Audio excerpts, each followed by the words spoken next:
Alhamdulillah, kita akan melanjutkan sesi tanya jawab.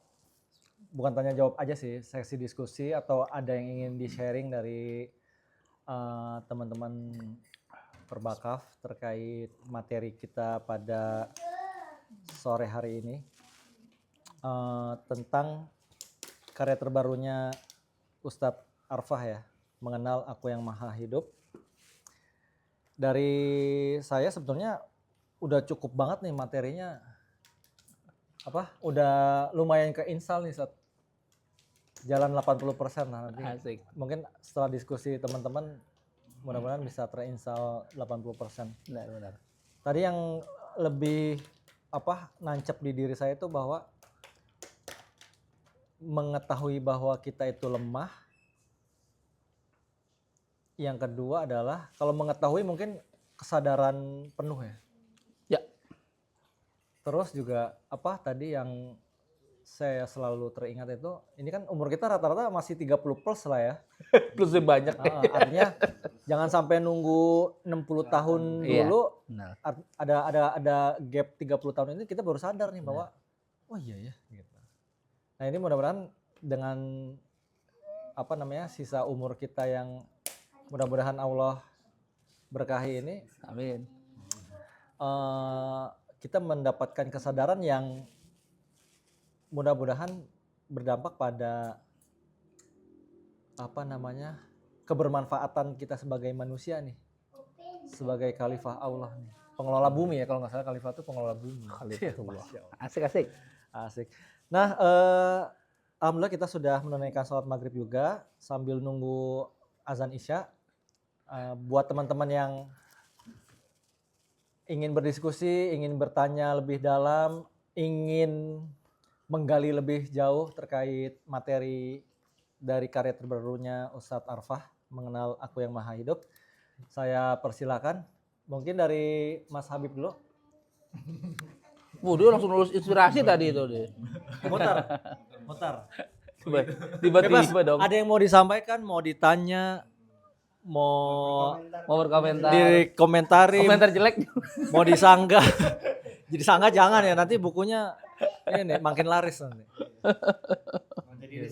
Mau jadi reseller, tanya bagaimana mau jadi reseller, kok jadi bisnis.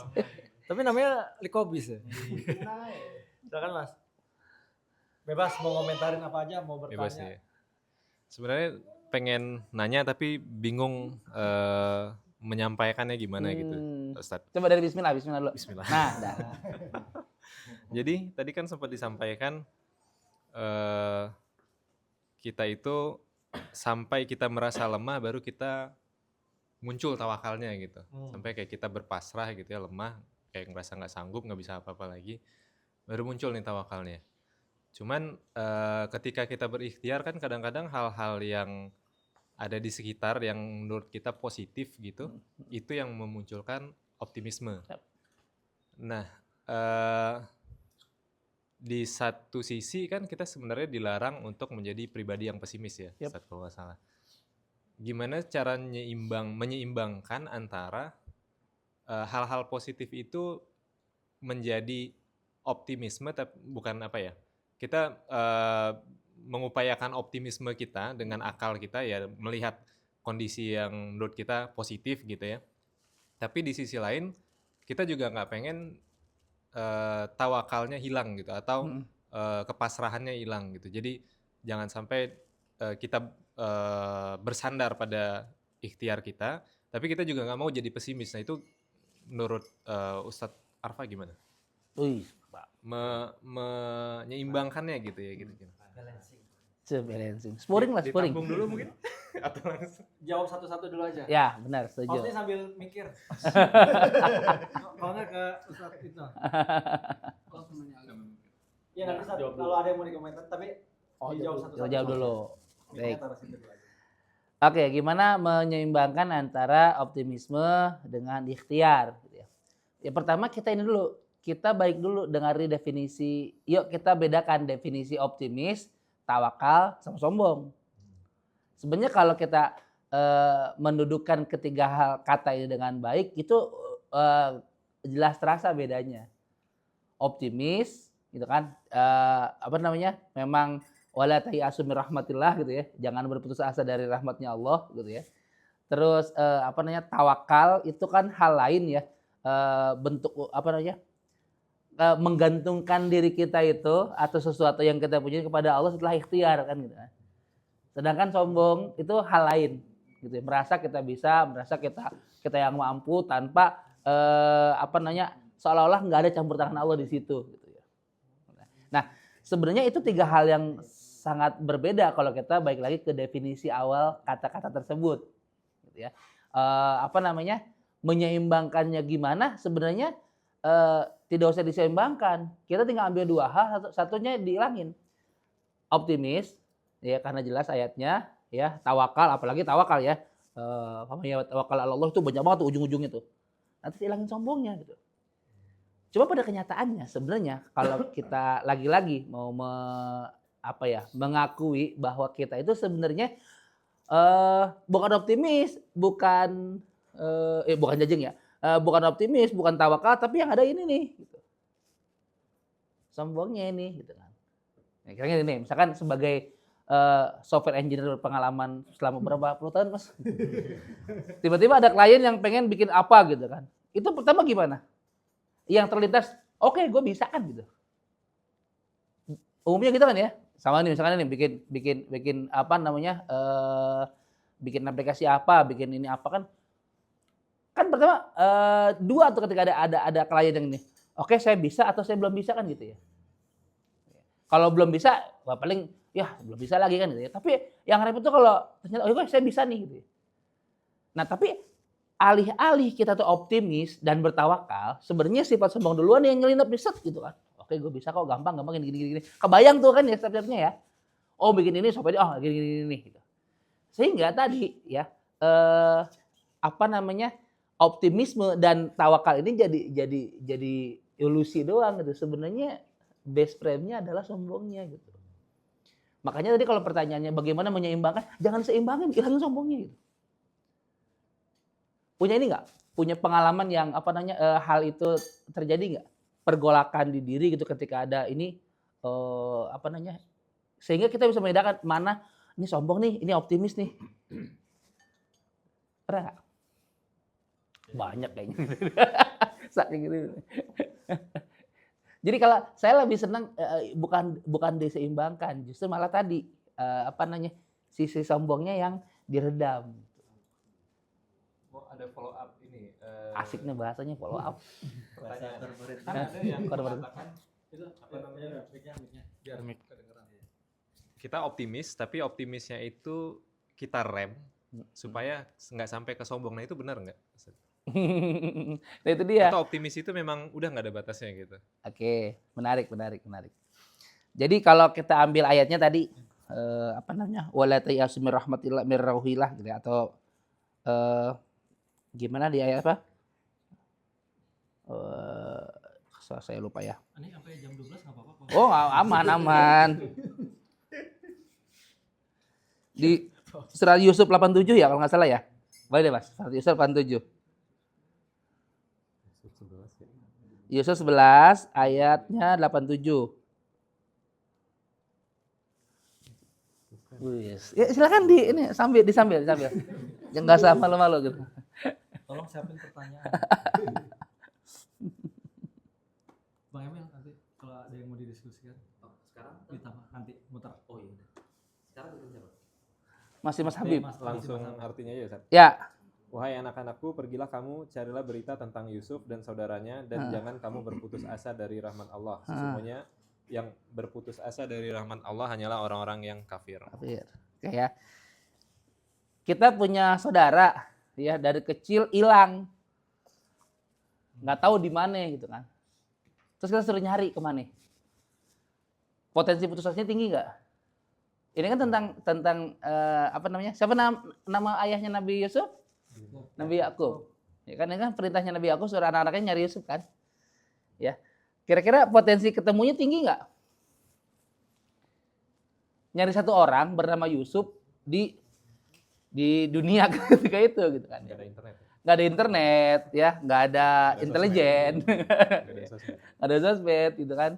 Susah nggak kira-kira? Potensi ketemunya tinggi tuh. Tapi di situ bilang jangan apa? Berputus asa dari rahmatnya Allah, gitu ya. Rahmatnya Allah.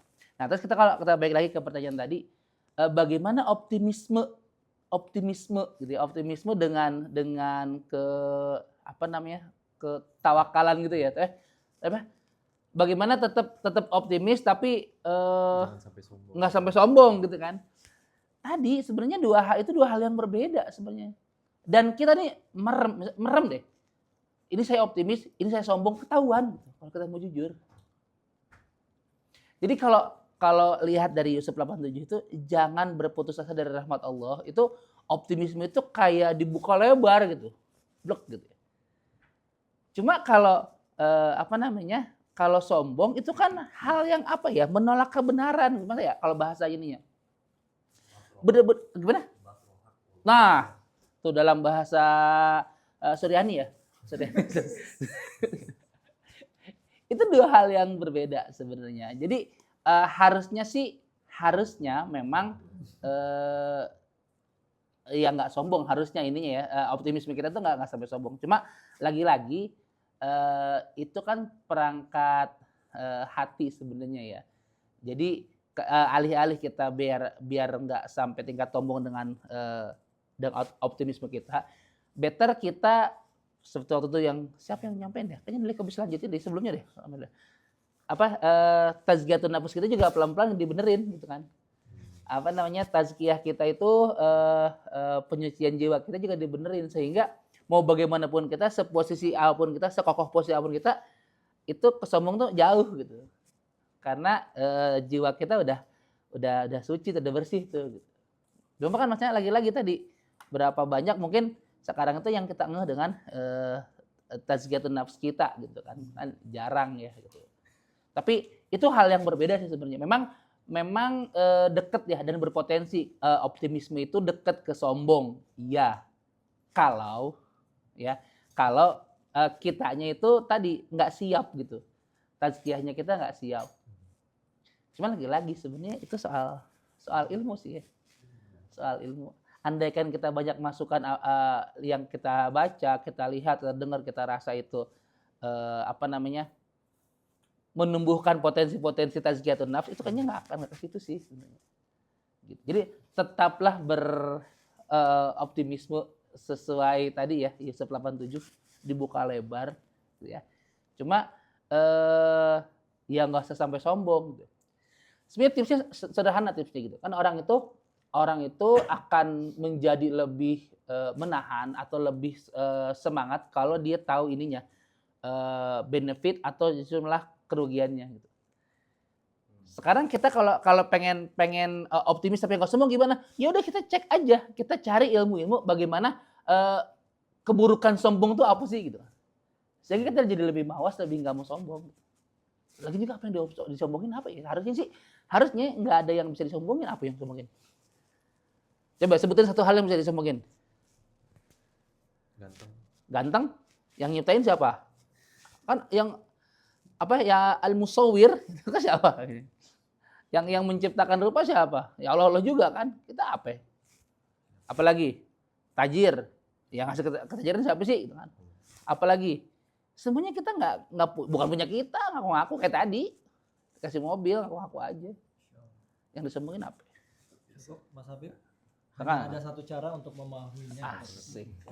Berhenti, duduk, diam. Order bukunya. Terima kasih buat Mas Habib atas pertanyaannya. Mungkin bisa lanjut, Ustaz. Kalau ada yang mau didiskusikan, ditambahin. Atau dikurangin, Ustaz? Pas. Nggak boleh tuh. Harus ada komen. Bagus. Like dan subscribe. Kalau gimana Gus kalau kata itu idem. Ya, bismillah. Mungkin terkait dengan ini ya, kegiatan di Kutab gitu ya. Kan biasanya kalau guru itu kan ketika buat soal itu kan diusahakan bukan mendekati ya, sesuai dengan nilai keimanan gitu. Cuma biasanya yang sering muncul tuh nanti bahasa-bahasanya itu Allah Maha menciptakan. Allah menciptakan ini, nanti di soal lain menciptakan ini. Jadi bahasanya masih kurang variatif. Padahal kan kita kan diusahakan buat mengenalkan Allah gitu ya. Gitu. Nah, kira-kira kalau dari kalau kita di guru kan sering belajar tuh. Ada kajian sepekan sekali. Mungkin juga di luar ada pengajian juga. Kira-kira apa ya kira-kira mungkin kalau menurut Ustaz Arafah, kendala di kitanya itu mungkin nih dari sudut pandang mungkin yang orang lain ya. Kalau di kita mungkin kan sudah belajar tapi kok ketika menuangkan kadang-kadang bingung. Kalau aneh pribadi gitu kan kadang. Tapi ketika lagi asik enak tuh bikin bahasanya gitu. Jadi nggak stabil. Nah, kira-kira agar kita bisa stabil jadi kan soal yang kita buat bisa menularkan juga ke anak-anak, nanti menular juga ke orang tua juga yang lain. Nah, kira-kira biar lebih konsisten gimana? Baik. Gitu. Ini lebih ini ke gini, jadi inspirasinya tadi tuh. Penulisan ya. Iya, kalau ini kan tadi tentang tentang yang aku hidup dengan aku dihidupkan. Jadi kayak inspirasi juga tadi mungkin mungkin nanti variasi soalnya mungkin memang awalnya dari Asmaul Husna tapi nanti diturunin dengan bahasa-bahasa yang berbeda gitu. Kalau aneh yang tadi dapat insight-nya ya. Mungkin kalau ada taman dari mendatangkan karya lagi nih. itu. Ya, Gimana? Silakan. Bang Emil. Masya Allah, tabarakallah. Iya, dijawab dulu satu-satu. Siap. Jazakallah Ustaz. Ininya apa namanya? Maaf ya ini kameramennya. Soalnya tukang masak gitu kameramennya. Iya, belum. Baik, menarik Ustaz. Jadi konon apa namanya? Tingkat kecerdasan manusia itu dilihat dari kemampuan dia berbahasanya. Kemampuan pilihan kata yang dia pakai untuk menerangkan sesuatu, entah itu dalam verbal ataupun tulisan gitu ya. Nah, sehingga biasanya penulis itu jadi gini, Anda punya pengalaman dan ini alhamdulillah ini dulu atau Anda masih kerja di plat merah gitu ya. Di plat merah. Itu Anda masuk ke divisi kesekretariatan gitu ya. Yang salah satu job desk-nya adalah mengonsep surat ya kayak gitu-gitulah gitu ya. Dan tugas dari manajer Anda itu yang dari itu tugasnya satu. Gitu. Arfa kamu menghabiskan satu koran ini sehari. Ketika itu koran Komtit gitu ya. Karena itu bahasanya paling ini kan. Anda bingung kan, kok saya suruh baca koran sih Pak? Udah aku baca aja gitu. Ternyata ketika kita itu banyak membaca sehingga vocabulary, mufradatnya kita terhadap bahasa itu jadi lebih banyak, lebih kaya. Sehingga kita bisa memilih paduan kata yang mana ya yang mau kita pakai gitu ya. Kita punya 10, misalkan kita punya 1000 kosakata dibandingkan dengan kita punya hanya 100 kosakata, itu lebih gampang mana nulis? Lebih gampang ya kan 10.000 kan lebih 10.000 sih benar. Lebih banyak ya. Jadi semakin banyak kosakata kita yang yang kita kuasai, itu semakin mudah kita menulis buku salah satunya atau membuat soal gitu ini. Jadi gimana ya? Berarti kita harus memperbanyak mufradat itu pertama. Memperbanyak kosakata. Terus yang kedua, biasanya gini entah itu dalam nulis buku, entah itu dalam bikin soal juga, bikin soal ya, sering mungkin hampir setiap semester bikin soal gitu. Itu adalah kita mengedit ketika membuat. Itu akan lama. Jadi gini Seth,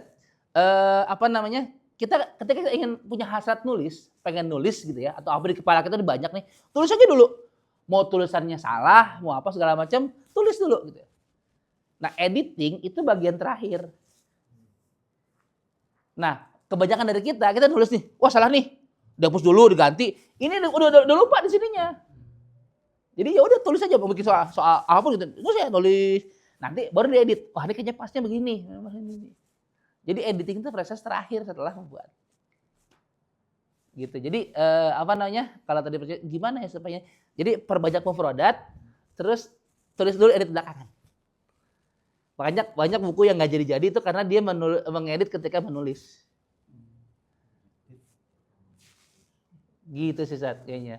Cuma memang kosakata kita yang kaya itu akan mempermudah itu semua. Dan tergantung sih, nanti kita gini, misalkan gini, kita pengen pengen style nulis kita seperti apa, kita perbanyak aja itu. Misalkan gini, Anda pengen nulis tuh kayak Buya Hamka misalkan, ya lugas tapi banyak dalam gitu kan, tapi lugas juga gitu ya, tapi ada ada apa sih namanya, majazi itu apa ya bre? Iya ada ininya gitu kan, atau misalkan pengen kayak Terelie gitu kan, yang banyak perumpamaannya yang gini-gini gitu kan. Nah tergantung kita mau mana. Nanti karena setiap penulis punya gaya dan itu membentuk kita gitu. Gitu. Jadi menurut Anda ketika kita ingin dalam hal ini lebih khusus soal bikin soal lebih enak mufradat kita lebih banyak tuh. Sama kayak bilang kan kita itu disuruh baca tapi kita balas baca ada itu mufradat gitu. Nah makanya dari baca itu kita akan banyak inputan mufradat ya kosakata itu. Dan itu ketika lebih kaya kita bisa bikin lebih keren dari sebelumnya, lebih bagus dari sebelumnya, lebih mengena dari sebelumnya. Gitu karena apalagi kalau inspirasi Quran ya itu lebih keren banget sih kata-katanya. Gitu Sat, mudah-mudahan bisa menjawab. Keren. Langsung buat dipraktekin tuh. Masya Allah. Silakan. Wah ini berat sih, berat. Diskusi berat. Jangan nanya. Oh, diskusi ya. Baik. Kurangin juga boleh. Sebenarnya ini perasaan sih sebenarnya. Nah. Jadi Susahnya kalau menurut ini kan adalah kita membicarakan salah satu tema yang kita bahas itu adalah salah satu asma sifat dari Allah Subhanahu wa taala yang maha hidup ya, Jadi memang tadi sudah benar sekali kuncinya tadi tahu diri ya. Tahu diri itu kita tuh sebagai hamba Allah Subhanahu wa taala yang senantiasa meminta kepada Allah Subhanahu wa taala. Saya pribadi, ini saya ini kan beberapa kali jadi pelajaran juga ya. Saya banyak menghabiskan buku ketika saya terbang. Flight di situ di mana penumpang yang lain itu lebih banyak tidur, tapi saya alhamdulillah salah satu wasilahnya itu adalah pada saat terbang saya habisin buku itu. Padahal di tempat yang lain, di tempat yang nggak di flight itu saya nggak habiskan buku itu. Jadi saya dapat terbang nih. Ya, jadi itu salah satu kenapa seperti itu. Karena pada saat saya terbang itu saya melihat salah satunya adalah guru-guru kita itu selalu mengatakan ada dua cara, yaitu adalah dengan ayat-ayat yang ayat kauniyah sama ayat kauliyah. Jadi kalau ayat kauliyah itu biasanya kita sudah bahas di taklim biasanya. Tapi yang ayat kauniyah ini, masya Allah, tabarakallah. Jadi di awan, bagaimana rasanya saya menghadirkan rasa itu, Ustaz? Ya. Saya merasakan kalau seandainya Allah Subhanahu wa taala itu cabut saya pada saat kondisi seperti itu, apakah saya siap? Pastinya kita tidak siap. Kalaupun kita sudah maksimal untuk melaksanakan ketaatan sama Allah, pastinya kita masih kurang bekal. Pastinya. Saya aja merasa seperti itu. Jadi kondisi yang tadi disampaikan tadi adalah tiap malam kita harus bangun. Kadang-kadang Allah tegur kita harus bangun 1:30, abis itu melek terus tuh. Melek sepanjang hari, nanti kita tidur lagi sampai 1:30, 1:30. Dan itu jadi sesuatu pertanyaan, sinyal alarm kita. Sebenarnya kita ini apa yang kita cari gitu kan. Karena memang yang kita cari itu sebenarnya bukan apa-apa gitu. Yang kita cari itu ada rasa bahagia itu tadi. Rasa syukur tadi itu. Kita sudah dapatkan materi, kita sudah dapatkan keluarga yang sakinah mawaddah warahmah. Kita sudah dapatkan semua itu, tapi kita nggak ngerasain apa-apa gitu kan. Itu something wrong di situ. Betul. Nah, jadi poinnya adalah kita harus lebih mengenal lagi Allah Subhanahu wa taala. Bahkan dalam Al-Qur'an itu di surat Ali Imran yang ayat terakhir itu ya. Inna fi khalqis samawati wal ard wa ikhtilafil laili wan nahar la ayatil liulil albab. Alladzina yadhkuruna Allaha qiyaman wa qu'udan wa ala junubihim wa yatafakkaruna fi khalqis samawati wal ard. Rabbana ma khalaqta hadza batila subhanaka faqina adzabannar. Kita ingat Allah Subhanahu wa taala itu kondisinya dalam berdiri, dalam duduk, dalam berbaringnya kita. Makanya saya tuh alhamdulillah ini jadi renungan juga untuk rekan-rekan semuanya. Kalau Allah takdirkan kita wafat misalnya, pertanyaannya adalah sekarang, Sekarang. 1 jam yang kemudian, apakah kita udah siap gitu kan? Apakah kita sudah mendapatkan apa namanya ridhonya orang tua terhadap diri kita? Apakah kita sudah memaafkan kesalahan-kesalahan yang lain? Makanya adalah ini mungkin jadi apa namanya? Allah. Jadi poinnya mungkin adalah ketika kita bangun tidur itu, apa yang kita lakukan pertama kali? Masya Allah. Kita duduk dulu ataukah kita buka handphone? Kita buka message di situ. Saya coba untuk apa namanya? Mensyukuri ya, ketika saya bangun ketika itu, saya harus bersyukur dulu. Self talk terhadap diri sendiri. Ya Allah, Engkau masih kasih aku karunia kehidupan ini, maka karuniakanlah aku untuk bisa beramal baik, beramal soleh lagi, baru kita baca doa bangun tidur. Itu Pak. Jadi yang untuk mendapatkan rasa itu susah. Tapi saya harus jaga itu, rasa itu. Oh ya Allah. Karena kenapa? Karena kita ya Allah, mengutus malaikatnya itu di kiri dan kanan. Kalau kita udah tahu itu, kita harus berbuat ihsan, ya kan? Di mana? Berbuat ihsan itu ada di kitab Majmu'nya An-Nawawi. Yahya bin Saraf bin Hasan bin Husain bin apa lagi? Bin Hizam Al-Hizami An-Nawawiyah Asy-Syafi'i Ad-Dimashq. Jadi di Arba'in kitab hadis yang ke-17 dari apa namanya? Syarab bin Aus kalau nggak salah. Bagaimana kita berbuat ihsan? Ihsan itu kita, ya Allah, kalau saya ihsan itu, masya Allah, saya kerja begini, saya khawatir ini Allah nggak ridho gitu ya. Saya melakukan ini, takutnya Allah tadi marah sama kita. Makanya kita perlu itu tadi. Jadi ini mungkin yang perlu kita lakukan adalah ya tadi saya setuju sekali dengan pendapat Ustadz Arfa tadi adalah bagaimana kita tadi taklim kita tadi dengan mengilmui tadi kan, mengilmui tadi, habis itu kita merasa nggak? Coba kita rekan-rekan semua. Kalau kita melakukan sesuatu hal, tapi itu kita tinggalkan tiba-tiba. Let's say katakanlah teman-teman semuanya biasa namanya 1 hari katakanlah itu baca Al-Quran misalnya. Baca aja. Tiba-tiba teman-teman dengan kesibukan yang sangat penat sekali, teman-teman semuanya meninggalkan itu. Atau teman-teman tidak melakukan sunat rawatib misalnya. Adakah sesuatu hal itu yang mengganjal atau biasa-biasa aja? Jadi indikator bagi diri kita kalau kita sesuatu itu berarti sesungguhnya mungkin saat ini iman saya sedang menurun. Karena memang kan kata ulama begitu ya. Iman itu yazid wa yankus.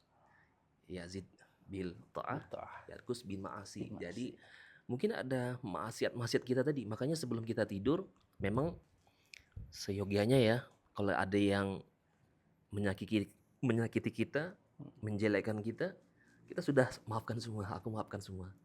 Masalah-masalah itu maafkan. Karena kenapa? Karena kita nggak tahu kita pas kita tidur itu apa masih bangun lagi apa enggak. Jadi itu sih. Jadi saya dapat beberapa kali ya ini saya membandingkan saya flight, saya lewat kapal laut atau boat dibandingkan sama dengan darat. Itu saya lebih merasa, waduh Masya Allah. Bagaimana kita ngerasa kita bisa, tanda petik itu, koneksi sama Allah. Bisa koneksi seperti itu, punya rasa itu. Kalau sudah punya rasa itu, sedikit-sedikit nanti bahaya nih. Banyak para ulama itu, orang-orang mukmin itu, apalagi dia menjaga makanannya gitu kan, menjaga apa yang dia makan itu, doanya itu makbul. Jadi sering-sering minta doa sama orang mukmin, orang yang berilmu gitu kan. Karena kenapa? Kita ya mudah-mudahan dengan wasilahnya beliau itu kita terkabul apa yang kita punya hajat. Tadi kembali lagi ke tadi, kita diberikan fasilitas itu semua.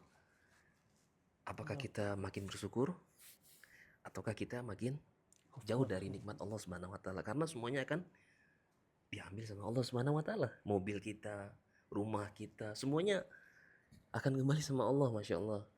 Cuman yang satu yang gak kembali, yaitu amal soleh kita yang dicatat sama malaikatnya.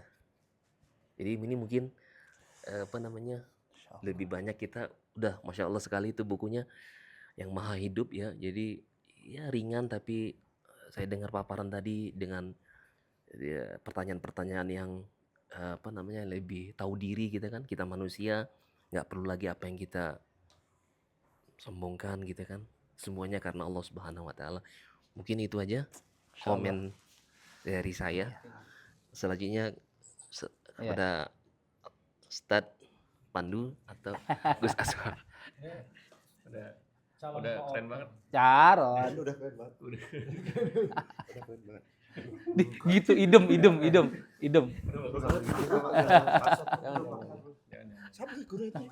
Kalau nggak ada nggak Gak apa-apa bre. Slow. Terima kasih. Ya lama ini, udah lama udah. Singkat, jelas, padat. Terima kasih sudah berbagi. Itu sangat berarti. Idem. Idem. Mas Afik, terakhir. Jadi Nggak apa-apa, kalau nggak ada nggak apa-apa. perwakilannya.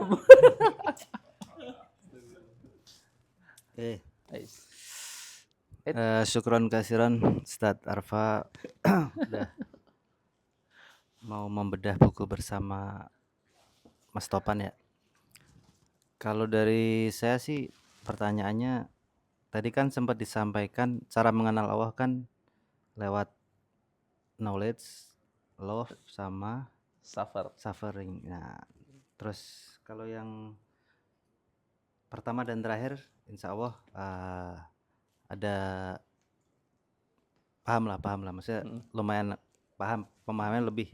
Nah cuman yang love ini gimana kita bisa belajar untuk menemukan cinta nih ke Allah, artinya mungkin bisa antum sharing nih, ada pengalaman wah aku ketemu klik bisa menemukan cinta itulah sama Allah. Kan kita cenderung cintanya kan urusan, kalau saya awam gini kan wanita-wanita kata Gus Aswar deh.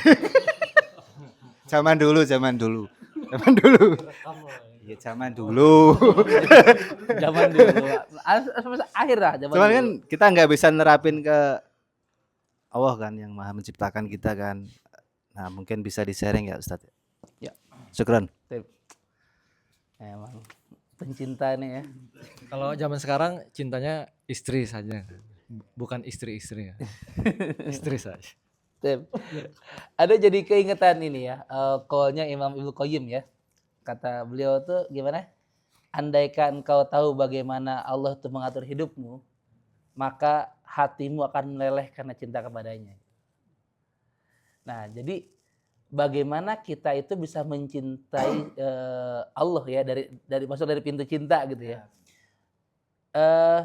Kita itu amat jarang, mungkin saya ya, mungkin yang lain teman ini ya, amat jarang tadi seperti yang Imam Qayyim bilang, andaikan engkau tahu bagaimana Allah mengatur kehidupanmu, ya hati kita akan meleleh karena cinta kepadanya. Bahasnya gini, sebenarnya itu Allah kurang cinta apa sama kita gitu. Cuma pada kenyataannya cintanya Allah sama kita itu sering dan teramat sangat sering itu bertepuk sebelah tangan sama kita.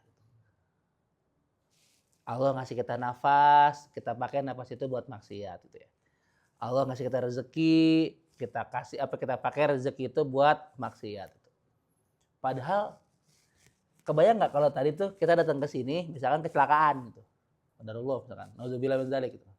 Tapi ternyata enggak kan ya? Allah atur tuh kita nggak kecelakaan. Tapi kita syukur nggak? Nggak biasa aja, itu mah gara-gara saya waspada aja gitu. Padahal kan sebenarnya itu kan Allah yang ngatur.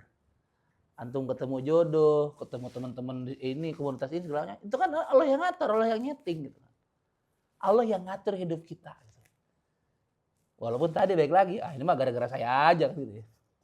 Enggak. Tapi settingan Allah, Bre. Nge-highlight dari kan seringnya kan kita pahamnya syukur kan. Ya. Nah, ke level cinta itu Ustaz. Itu dia, kita jarang jarang meng-highlight lagi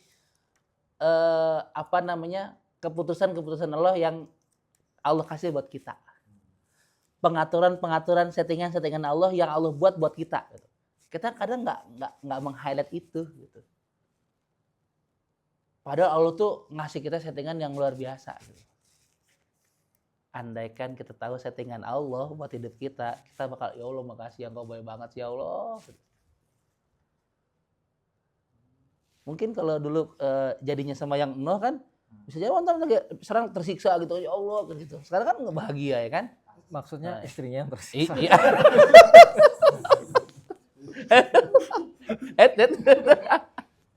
Gitu. Cuma karena kita nggak tahu ya apa namanya? Allahu ya'lamu wa antum la ta'lamun kan tuh ya. Bisa jadi kamu membenci sesuatu padahal itu baik bagimu dan sebaliknya gitu ya. Karena kita nggak meng-highlight itu sehingga cinta kita nggak tumbuh sama Allah tuh. Udah azan lagi. Masya Allah. Kapan zuhur? Subuh. Masya Aja, Allah. coba deh kita resapin qaul tadi Ibnu Qayyim tadi ya. Andaikan kita tahu bagaimana Allah mengatur kehidupan kita, maka hati kita akan apa tadi bahasanya? Akan apa ya kalau bahasanya tuh luluh gitu, apa sih namanya? Meleleh gitu ya. Ya, hati kita kan meleleh. Hati kita kan meleleh karena cinta kepadanya. Masya Allah. Sebegitu rupa cintanya Allah sama kita. Cuma sayangnya kita nggak secinta itu sama Allah kalau mau jadi jujuran. Nah makanya gimana supaya cinta itu tumbuh? Nah saat ini lagi dalam proses penulisan buku yang kedua. Sebenarnya ini sequel kok. Masya Allah. Ini sequel. Di spill dulu. Jadi apa namanya? Yang kedua itu nanti kali ini kan mengenal Allah yang maha hidup. Itu kan pengen ngasih awakening gitu, ngasih kesadaran bahwa kita kenal sama Allah melalui diri kita sendiri gitu ya. Karena baru kenal nih. Cuma apa namanya kita kalau sadar tapi jadi ntar nggak cuma sadar doang nggak berubah gitu kan. Inspirasi tapi ntar baik lagi. Makanya nanti ada judul yang kedua, judulnya apa namanya? Hidup bersama yang maha hidup. Masya Allah. Hidup bersama yang maha hidup. Jadi ketika udah ngeh nih, udah sadar, ya udah bagaimana kita hidup dengan Allah dalam keseharian kita. Nah itu buku kedua. Kayaknya itu agak banyak sih babnya. Karena kan cuma 6 bab ya. Itu bisa 11 14 bab lah ini gini ya gitu. Jadi gimana? Nah, mudah-mudahan nanti setelah itu tuh kita jadi lebih cinta kan gitu. Kan kita kenapa kita nggak cinta sama orang? Karena nggak kenal. Tak kenal maka ta'aruf. Ya kan? Makanya kan ta'aruf dulu. Nanti kalau kenal, oh iya ternyata Allah. Iya. Hah? Emang kan li ta'arufu ya. Kita tuh diciptakan berkabilah-kabilah untuk apa? Li ta'arufu. Ya enggak? Iya, Al-Hujurat 13 begitu. Masa ta'aruf enggak boleh? Tuh, boleh gitu. Ada orang gitu. Gitu. Tapi tadi menarik juga komentar Pak Bang Emil tadi ya. Ini soal zauk ya, soal taste gitu kan. Karena Allah itu kan laisa kamitslihi syai'un gitu ya. Enggak bisa dimisahkan dengan apapun gitu. Sederhananya kayak apa ya? Kayak enggak bisa diindrawi gitu. Allah enggak bisa kita lihat, ya kan? Enggak bisa kita dengar, gitu kan? Ataupun itu terimajinasi juga pasti bukan itu kan gitu ya. Jadi dengan apa? Taste, zauk gitu. Jiwa itu tempatnya taste, gitu. Rasa gitu. Jadi dengan rasa lah kita bisa mengenal. Nah, ketika perasaan udah ada mulai tumbuh, nah benar harus dijaga. Masya Allah. Jaga perasaannya boleh. Siap lagi. Cukup, Siap Mas dulu. Afik. Cukup. Dan hanya ada satu cara untuk memahaminya Mas Afik ya. Duduk. Berhenti. Duduk. Diam. Baik. Jazakallah khairan kasiran buat teman-teman, buat para asatis yang sudah bertanya, menambahkan materi ya. Mungkin nanti aneh rasa tadi Ustadz Ghazali dan Bang Emil pernyataan-pernyataannya bisa jadi benar. materi Bisa. tambahan ya. Bisa. Bisa jadi kan buku pertama ada tambahan-tambahan berikutnya. Oh iya. Cetakan berikutnya. Nanti cetakan kedua sebanyak Masya nih Allah. ininya. Testimoninya ya kan. Baik teman-teman, ini sudah azan sholat Isya. Dan ketika hati mulai terbuka, Allah lah yang bekerja. Ini patut kita renungi. Di sesi akhir kita, Allah berfirman pada surat Al-An'am ayat 125. Barang siapa yang Allah kehendaki untuk diberi petunjuk, dia akan melampahkan dadanya untuk menerima Islam. Masya Allah. Ini kata-kata yang terakhir, penutup dari saya. Mudah-mudahan teman-teman yang nanti punya kelowongan waktu bisa membaca kembali buku ini, karena memang apa yang saya ungkapkan di sini ditanyakan itu belum cukup banyak menjelaskan, kecuali kita membaca buku ini dengan syarat merendahkan hati kita untuk bisa memulai membaca buku ini. Ustadz Arfah, jazakallah khairan katsiran atas waktu antum dan juga waktu teman-teman yang sudah diluangkan di Likobis Perbakaf ke-5. Mudah-mudahan nanti buku seri keduanya atau mungkin ada revisi dari buku pertamanya ini, Mengenal Aku Yang Maha Hidup. Kita tunggu karya-karya berikutnya dari Ustadz Arfah. Dan mungkin ada, kan tadi diminta ini ya, doa sama orang-orang soleh ya. Meminta doa sama orang-orang soleh. Anda orang gendut. Silakan. Silakan. Ustadz Ghazali. Kita minta. Ghazali benar. Masya Allah. Setuju. Penutup.